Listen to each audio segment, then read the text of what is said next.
안녕하세요. 크리스찬 독서실입니다. 오늘은 그레이스 손턴의 난 더 이상 기다리지 않을 거야 라는 책을 가지고 왔습니다. 저자에 대해서 읽어보겠습니다. 하나님을 신뢰하며 평범한 결혼, 자녀, 가정에 대한 기대를 가지고 살아온 평범한 사람. 그 꿈들이 산산조각 나며 사라지는 것을 봐야 했던 한 사람이 여기 있다. 깨져버린 꿈, 사라져버린 미래에 대한 슬픔과 고통을 홀로 마주해야 했던 그날 아침에 그녀는 자신이 품어왔던 꿈, 기다려온 미래, 그 모든 일을 이루어 주실 것이라 믿었던 자신의 하나님에 대해 돌아볼 수 있는 기회를 얻었다. 정말 그녀에겐 기회였다. 그 시간들이 자기가 생각했던 하나님이 아닌 참 하나님 앞으로 그녀를 인도해 주었으니 말이다. 자신의 삶에 하나님을 포함시켜 왔던 지난 날에서 돌이켜 이제는 하나님의 삶에 자신을 포함시켜 주시길 간구하는 그녀의 기도는 곧 응답되었다. 그동안 숱하게 들어왔던 하나님 안에서의 자유함, 기쁨, 평안이 무엇인지 이제야 맛보게 된 그녀는 예전에 자신처럼 하나님을 배경 삼아 살아가는 이들에게 안타까운 마음으로 자신의 경험을 나눈다. 사람들의 이야기 안으로 들어가 함께 웃고 운다. 하나님의 커다란 이야기 안에 우리 각 사람의 작은 이야기들이 함께 엮여 아름다운 작품을 이루어갈 수 있도록 언젠가 그날에 우리 모두가 함께 보며 놀라고 감격할 작품 말이다. 그레이스 손턴은 엘레바마에 거주하며 프리랜스 저널리스트이자 작가로 활동하고 있다. 그녀는 우리에게 권면한다. 하나님은 우리의 시간, 훈련, 꿈, 삶을 다 바칠 만큼 가치가 있으시다. 하나님의 길로 달려가라. 열심히 달려가라. 그 사랑을 위해 절대로 멈추지 마라.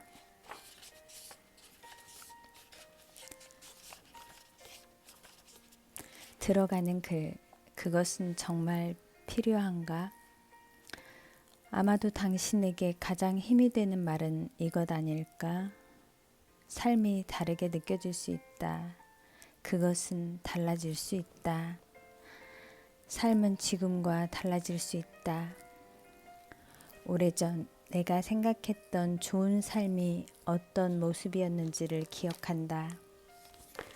수년 전까지만 해도 우리 모두가 그런 삶을 살게 될 거라고 생각했던 것도 기억한다. 내게는 그렇게 살고 있는 것처럼 보이는 친구들이 있었다. 그들은 하나님을 사랑했고 결혼했으며 자녀들이 있었다. 좋은 직장이 있었고 집을 샀고 큰 문제나 고통 없이 삶을 즐기고 있었다. 그리고 내가 있었다. 그런데 아주 많은 우리에게는 삶이 전혀 그렇게 보이지 않는다. 뭐든 제대로 되는 게 없다. 꿈들은 깨졌고 그것은 큰 상처를 남겼다. 우리는 원치 않던 길에 서 있는 자신을 발견한다. 그 길은 우리가 늘 생각해왔던 좋은 길이 아니다. 그래서 우리는 삶에 대해 불안감을 느꼈고 하나님에 대해서도 불안감을 느꼈다. 이건 내가 선택한 일이 아니야. 왜 하나님은 내 삶이 이렇게 흘러가게 하셨을까? 왜 내 계획대로 되지 않았을까? 분명 하나님이 나에게 주신 사명이라고 느꼈는데 말이야. 왜 하나님은 내가 생각한 대로 보여주지 않으신 걸까?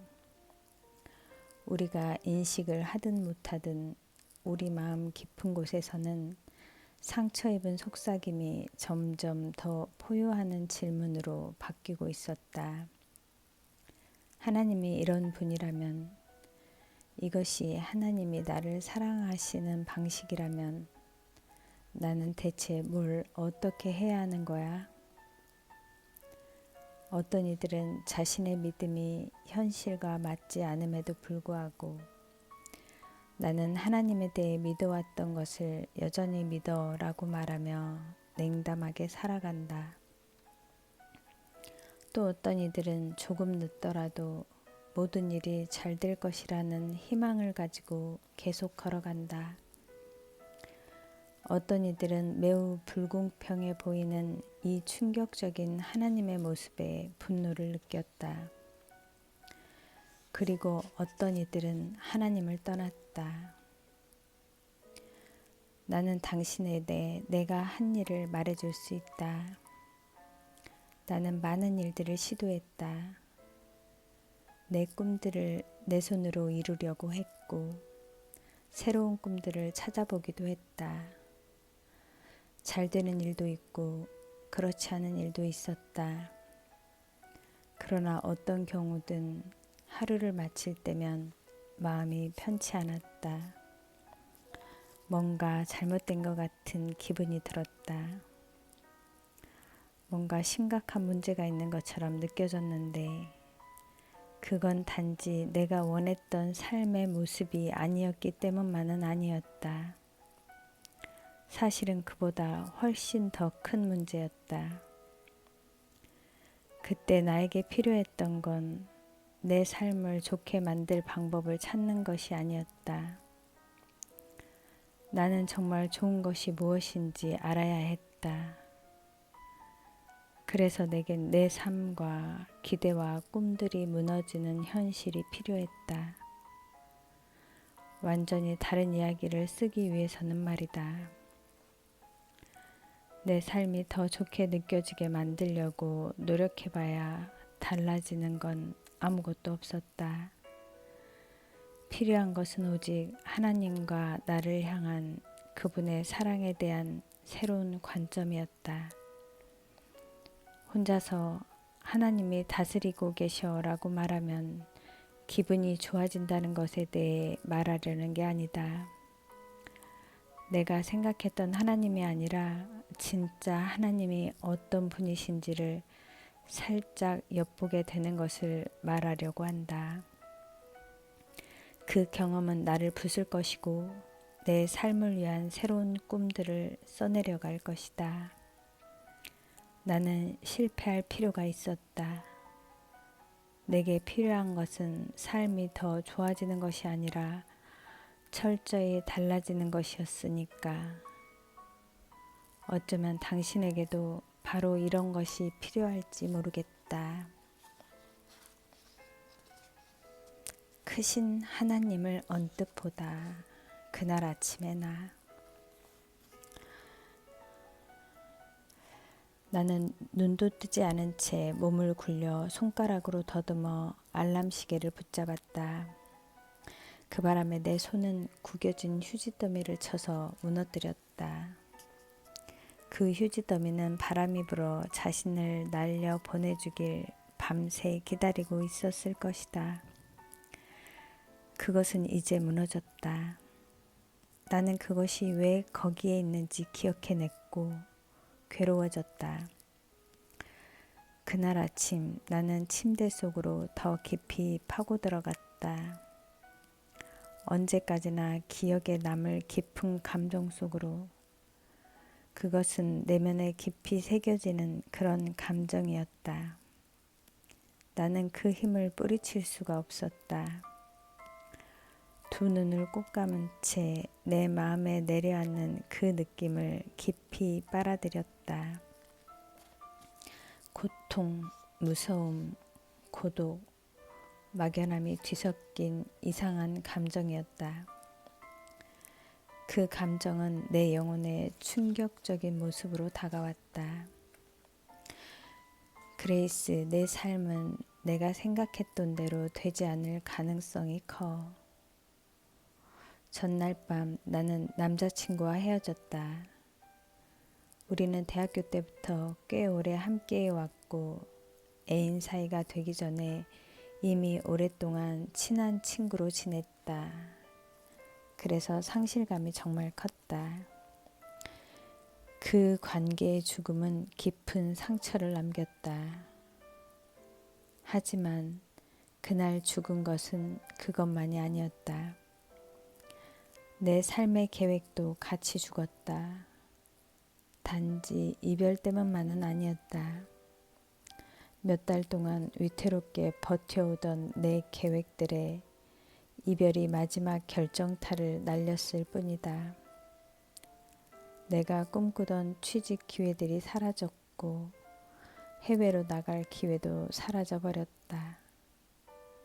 그리고 이제는 내 짝이라고 생각했던 남자와 결혼해서 자녀들을 낳고 살 기회도 사라져버렸다. 그때까지 나는 그 꿈들의 대부분을 성취하는 것이 평범한 삶의 기준이라고 생각해왔다. 하나님이 목적을 가지고 그 모든 것들을 내게 주실 것이라고 생각했다. 그러나 그날 아침 다른 일이, 매우 중요한 어떤 일이 일어나고 있음이 명백해졌다. 내 앞에 있던 길이 사라졌고 온 세상이 백지 상태가 된 것이다. 내 생애에 처음 있는 일이었다. 내게는 늘 앞으로 나아가도록 자극하는 목표나 기대들이 있었다. 그것들은 초등학교에서 중학교로, 고등학교, 또 대학교로 이어졌다. 대학을 나오면 자연스럽게 취직을 하고 결혼을 하고 엄마가 되고 또 할머니가 될 거라 생각했다. 언제나 가야 할 곳이 있었고 앞으로 나아갈 이유가 있었으며 되고자 하는 모습이 있었다. 그날 아침 나는 그냥 그레이스로, 발가벗은 영혼을 가진 그레이스로 깨어났다. 나를 덮고 있던 시트는 너무 얇았고 공기는 너무 탁했다. 알 수 없는 미래가 너무 멀리 가버렸다. 나는 그 자리에 누워서 원치 않았던 새로운 현실을 받아들여야 했다. 너무나 큰 일이었다. 처음으로 내 계획들이 시들해지면서 빠른 속도로 사라져가고 있었다. 나는 하나님 앞에 벌거벗은 채 서 있었다. 꿈들을 빼앗겼다. 지평선 위로 보이는 것은 아무것도 없었다. 손에 개 목줄을 쥔 채 후들거리는 다리로 서서 몸을 돌려보았다. 언덕 위에서 보니 어느 방향을 바라보나 똑같아 보였다. 구불구불한 언덕, 가을 햇빛을 받은 풀들은 갈색을 띤 노란색으로 보였다. 나무들과 블랙베리 덤불에는 열매가 가득했다. 아무도 따가지 않은 탓이다. 아무도 이 길로 걸어온 사람이 없었기 때문인 듯 했다. 아무도. 그래, 거기엔 더 이상 길이 없었다. 골든 리트리버는 내 앞에 펼쳐진 들판으로 헉헉거리며 뛰어가 무릎 높이의 금빛 풀밭을 지그재그로 가로질러 갔다. 나는 걔가 어디에 있는지 알기 어려웠고 어디로 가는지는 더더욱 알기 어려웠다. 할리 이리 와. 나는 최고의 영국식 억양으로 소리쳤다. 여기서 최고라는 건 무시무시하다는 뜻이다. 그리고 나는 곧 후회했다. 그 소리가 내게로 다시 돌아와 내 고막을 긁는 듯한 느낌이 들었기 때문이다. 하지만 질질 끄는 남부 억양으로 하알리라고 부르면 그 개의 원래 이름과 조금도 비슷하지 않았다. 그 개는 절대 그 소리에 반응하지 않을 것이다. 그러나 소용없었다. 할리는 아무데도 없었다. 우리는 잘 구획된 오솔길을 따라왔는데 그 길이 풀숲으로 사라져 버렸다. 오솔길의 끝을 지나 키 큰 풀숲 사이로 몇 개의 발자국이 보였지만 그것도 시작 지점에서 멀지 않은 곳에서 멈추었다. 그곳엔 우리밖에 없는 것 같았다. 아니, 나 혼자밖에 없는 것 같았다. 할리, 이리 와. 잠깐 뒤를 돌아보며 왔던 길을 돌아갈까 생각했지만 금세 그 생각을 떨쳐버렸다. 다정한 눈을 가진 할리가 내 앞 어딘가에 있었고 몇 년 동안 이 들판을 지나간 사람은 없는 듯 했지만 할리는 여기에 와본 적이 있는 것이 틀림없었다. 나는 주머니에 놓아두었던 작은 호루라기를 꺼내 짧게 4번을 불었다. 언덕 아래에서 뭔가가 움직였다. 나는 들판이 나를 향해 파도치듯 다가오는 걸 보았다. 그리고 갑자기 풀숲의 파도 속에서 미소 짓는 개가 내 발 앞에 짠 하고 나타났다. 할리는 나를 보더니 다시 몸을 돌려 자기가 왔던 방향으로 뛰어갔다. 뭔가 확신이 있어 보이는데 내가 믿어야 할 것 같아. 나는 호루라기를 주머니 속에 넣었다. 솔직히 말하겠다. 헤어진 다음날 아침 자라오는 동안 뚜렷하게 보였던 길이 이제는 울고 불며 엉망이 된 나를 깨진 꿈들의 벌판으로 던져 놓았다. 알 수 없는 미래를 하나님께 맡긴다는 것은 그 골든 리트리버를 조심스럽게 따라가는 것과 매우 비슷하게 느껴졌다. 나는 할리가 그곳 어딘가에 있다는 걸 알았지만 볼 수는 없었다. 할리를 따라가다 실제로 도착할 곳이 내 마음에 들지 알 수 없었다. 하지만 내가 무엇을 선택할 수 있었겠는가? 나는 할리와 함께 갔다. 또한 아무것도 없는 이 삶도 같이 끌어안고 가려 했다. 나는 하나님이 나를 보살펴 주실 거라 믿었다. 정말 그랬다. 분명 내 미래는 멋질 것이다. 하지만 과연 좋을까? 나는 확신이 없었다. 마음이 텅 빈 것 같았고 누군가 나와 함께하며 나를 인도해 주길 바라는 열망이 나를 압도하고 있었다. 그날 아침에 나는 하나님을 느끼지 못했다. 내가 하나님을 신뢰하면 내게 올 거라고 생각했던 그 평강의 무게를 느낄 수 없었다. 나는 비통함과 실망 그리고 상실을 느꼈다. 다음에 무엇을 해야 할지 알 수가 없었다. 잠깐, 너 어디 있니? 기찻길에 어느 쪽에 있는 거야? 할리와 나는 가파른 비탈길로 이어지는 나무 계단을 올라갔다. 할리와 내가 계획보다 좀 더 길어진 이 짧은 여행을 떠나기 전에 할리의 주인인 내 친구 캐롤이 직접 만든 지도를 식탁 위에 펼쳐놓고 알려준 대로 가고 있었다. 지도를 보면서 별로 어렵지 않겠네라고 생각했던 것이 떠올랐다. 손으로 그린 지도는 오래된 대지의 경계선들, 점선으로 된 길이 구불구불하게 지나가는 들판들을 묘사해 놓았다. 나는 휴대폰으로 지도를 찍으면서도 그것이 필요하지는 않을 거라고 생각했다. 표지판이 있겠지. 그걸 보면 길을 알 수 있을 거야. 하지만 내 생각은 틀렸다. 나는 기찻길 옆에 가파른 경사로에 서서 캐롤과 통화 중이던 휴대폰을 귀에서 떼고 주위를 둘러보았다.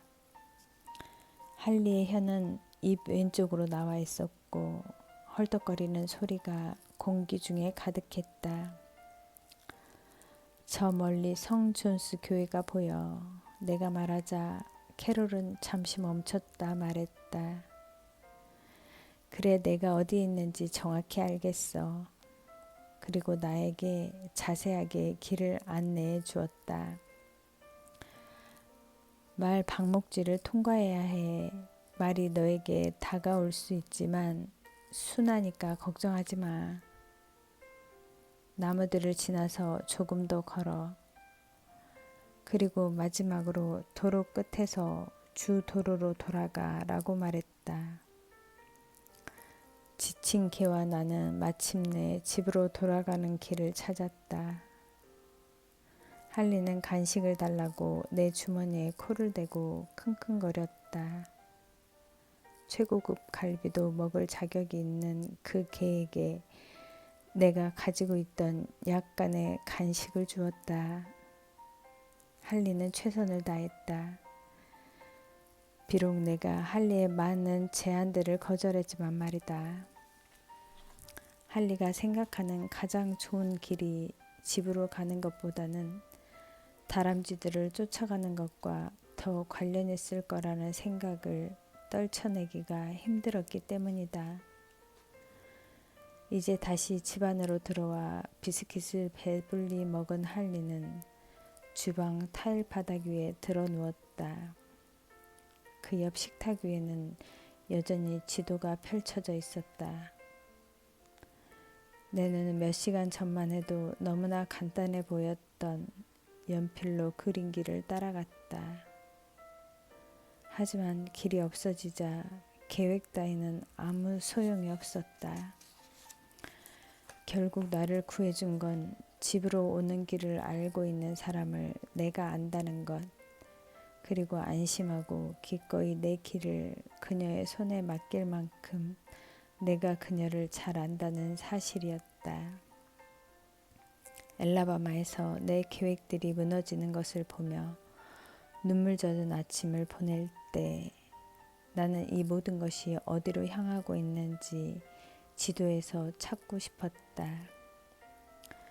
하나님이 식탁 위에 지도를 펼치고 그것을 설명해 주시며 내가 나중에 이해할 수 있도록 사진을 찍어 주머니에 넣게 해주시길 원했다. 하지만 영국에서의 그날처럼 지도는 솔직히 말해서 내게 전혀 필요 없는 것이었다. 내게 필요한 것은 내 길을 붙잡고 계신 분을 아는 것이었고 예전에 몰랐던 부분까지 더 깊이 그분을 알아가는 것이었다. 나는 다른 무엇, 다른 누구보다 더 그분을 잘 알아야만 했다. 그날 아침 화장지들이 내 주먹 안에서 구겨지고 있을 때 나는 정말로 하나님을 충분히 잘 안다고 생각했다. 내 인생의 많은 시간들과 수많은 결정들이 하나님과 연관되어 있었다. 나는 하나님을 사랑하고 경배하기 위해 내가 할 줄 아는 것을 다 했다. 나는 하나님을 사랑했다. 하나님을 신뢰했다. 하나님, 내 삶을 붙들고 계신 전능하신 하나님이 나에게 가장 유익한 것을 주려 하신다고 진심으로 믿었다. 하지만 핀볼 기계에 든 공처럼 상처가 내 영혼 속에서 돌아다닐 때 나는 평안히 있어야 할 곳이 텅 비어 있음을 통절히 느꼈다. 또한 내 마음과 입술에서 나오는 말들의 공허함을 느꼈다. 가장 깊은 아픔 가운데서 우리 마음이 우주의 하나님께로 향할 때면 그 말에 희망과 힘이 가득해야 하는데 말이다. 말은 신뢰와 사랑을 드러내는 법이니까. 헤어진 남자친구를 생각하면 인간적인 수준에서 사랑이 내게 무엇을 의미하는지 쉽게 알 수 있었다. 그와 함께 있을 때 사랑은 당신과 함께라면 어디든 가고 무엇이든 하겠어요 라는 열정적인 감정으로 나타나는 빛이었다. 나는 그 열정이 내 마음 깊은 곳까지 들어와 나를 사로잡는 것을 느꼈다. 그것은 통제할 수 없는 불꽃처럼 타오르며 내가 품어왔던 미래의 계획들을 다 태워버렸다. 난 그것들이 떠나가는 걸 보면서도 행복했다. 그렇게 만족스러울 수가 없었다. 이처럼 사랑이 커질 때 삶은 거대한 모험이 된다.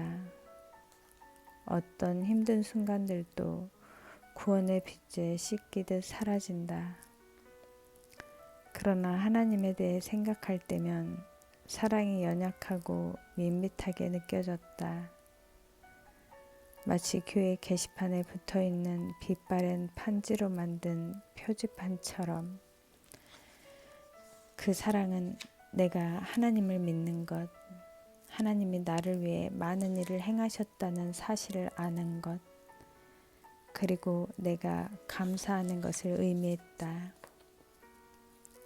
하나님께 내 삶에 대해 이야기하고 하나님이 내 선택과 결정들을 기뻐하실지 고민하는 것을 의미했다. 그리고 힘든 순간이 왔을 때 나는 하나님께 도움을 구했다. 그러면서도 한편으로는 하나님의 인격에서 흠을 찾는 검사처럼 하나님을 의심하기도 했다. 나는 하나님의 길이 항상 승리한다는 것을 알고 있었다. 하지만 하나님의 계획들이 내 계획들을 뒤엎고 하나님이 내게 원하시는 것이 내 계획들과 맞지 않을 때면 단지 그렇게 하라고 하니 자기 방을 청소하러 가는 어린아이처럼 슬그머니 거기서 빠져나왔다. 그것이 내가 하나님에 대해 느끼는 사랑이었다.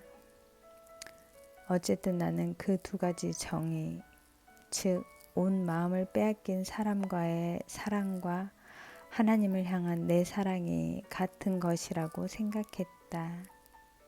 게다가 여기에 심각하게 왜곡된 부분이 있다는 것도 인식하지 못했다. 이런 신뢰는 이처럼 영혼을 마비시키는 반쪽 인생을 살다가 내 꿈들을 매장하던 날 모습을 드러냈다. 나는 장의사가 모든 장례 절차를 적절히 처리해 줄 것을 신뢰하는 것처럼 하나님을 신뢰했을 뿐 친한 친구의 품에 기대해 눈물을 흘리며 위로받는 것처럼 하나님을 의지하지 않았다. 그분이 단지 나를 아시고 사랑하시기에 이곳에 오셨음을 믿고 신뢰하지 않았던 것이다. 내 신뢰가 효력이 없고 평안과 깊은 믿음 안에서 구체화되지 않았던 이유가 거기에 있었다. 내가 하나님을 신뢰하는 방식이란 단지 말뿐이었다. 그러나 멀리 있었고 비인격적인 것이었다. 그랬기에 그것이 나에게 격려가 되긴 했지만 내 깊은 고통까지 어루만져 주지는 못했다. 내게 하나님이 필요했던 그 순간에 나는 하나님께 내 삶의 계획뿐 아니라 고통에 시달리며 아픔을 느끼는 내 마음을 하나님께 맡길 수 있었다. 몇 년 동안 내 예배는 냉담했다. 마치 출퇴근길에 지평선 위로 보이는 장대한 산을 바라보며 가끔 고개를 끄덕이는 것 같았다.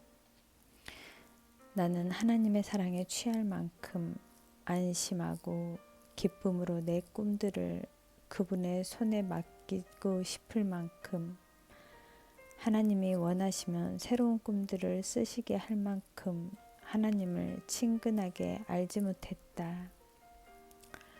내 믿음은 늘 작았고 성장하지 않았다. 몇 년 동안 매일 창문으로 햇빛이 들어오는 것을 보았지만 정작 햇빛을 받지는 못한 식물 같았다. 치밀하게 알지 못하는 하나님께 삶의 세세한 부분까지 맡기는 것은 어려운 일이다. 또한 그렇게 맡기는 데서 기쁨을 발견하기란 훨씬 더 어렵다. 그날 휴지더미와 함께 있던 그 소녀가 그늘에서 나와 햇빛 속으로 들어갔다고 말할 수 있다면 좋겠다. 하지만 그것은 거짓말이다. 그녀는 그러지 못했다.